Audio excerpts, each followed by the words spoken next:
So, AJ Legend is back, here to give you another movie review.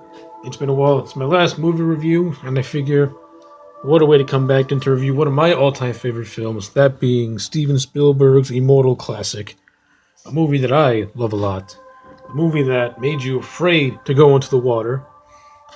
That is a little film called Jaws, made in 1975.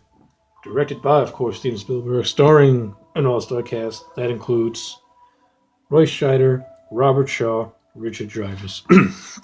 Well, I'm going to keep this very short because what can I say about Jaws? Everyone knows Jaws. It's a classic. It's a modern movie classic. Anyway, I'm not going to tell you the plot because the plot is basic. Shark comes to a small town, wreaks havoc. Three guys got to go out and kill it. Boom. That's your movie. That's your story.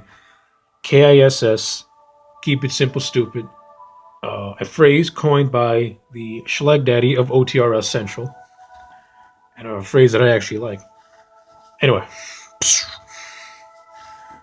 what is there to say about this movie that has not been said? It's great, from its acting to its visual direct to Steven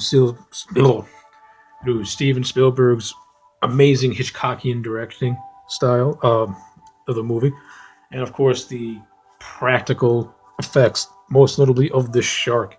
And by 1975 standards, the realisticness of it. Of course, you watch it now, and the shark, and you can tell the shark looks fake and whatever, blah blah blah. But when you, but you know, but that shouldn't really bother you because even if the movie, even a movie should like, even if it looks fake, if it's well done, well directed, well acted, well produced, who cares if something looks fake? It's part of the entertainment of making movies. Movies are fake to begin with, so but they're also meant to suck you in and draw you in, and that's what Jaws does. It draws you in from its basic storytelling, its actors, its directing, and its writing. Because the movie is well written movie, and of course you got the distinct characters, which is Richard Dreyfuss is Matt Hooper, who plays like the shark expert. You got Roy Scheider, who plays Chief Brody, who is the everyman. And of course, the everyman character is what us, the viewer, will latch on to. He's not an eccentric personality. He's the guy, he's like a common man. But he also has his own little thing. He's a family man. He's a chief of a small town. He has to, go through all that political red tape when he knows there's a shark in the ocean, in the water, and the townspeople and the mayor, more notably, played brilliantly by Murray Hamilton, by the way. It's like, no, no, no, we can't close the beaches. We're a small town. We need that money. And Brody's resident. He knows he should close it, but he decides not to due to town pressure. And when the first real, when the the shark, kills a little boy, and that's when Brody feels, regret, remorse, because a little boy dies. He let it happen. He knew there's a shark, but yet he still, no, he takes the blame. He takes the blame, and his character, has to live with something like that. But it doesn't drag him down because he is willing to do what he has to do to get the shark out of there. Which brings us to Robert Shaw's Quint character, who is basically the Captain Ahab of this movie.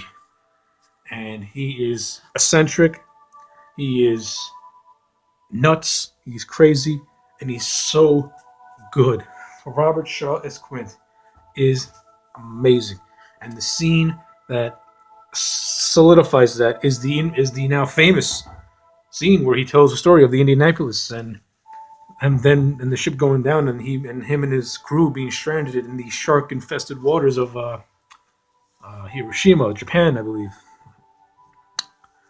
And he tells you that story, and it's just like, it's so riveting. Like when he tells the story, it's like it just sucks you in, it draws you in, because Robert Shaw was so good at his craft that he can just, like, a little things he does, like there's this running gag of him singing a song, farewell, little do you fair Spanish ladies.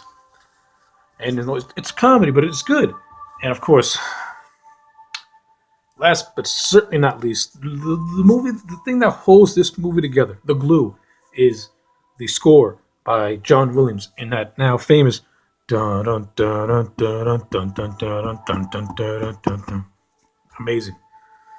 John Williams' score is very like multi-dimensional, like a character. It's pretty much a character in this movie because, like the characters in this movie, the score goes through its own change. Like it has that very ominous sound to it. And when the three main characters go out to hunt the shark, you have this very adventurous, whimsical like type music playing. Na na na na na na na na na na. You know what I'm saying? Then like it'll flip side between adventure and ominous, but then to very lighthearted, like it's like the score is just brilliant. John Williams knew what to do.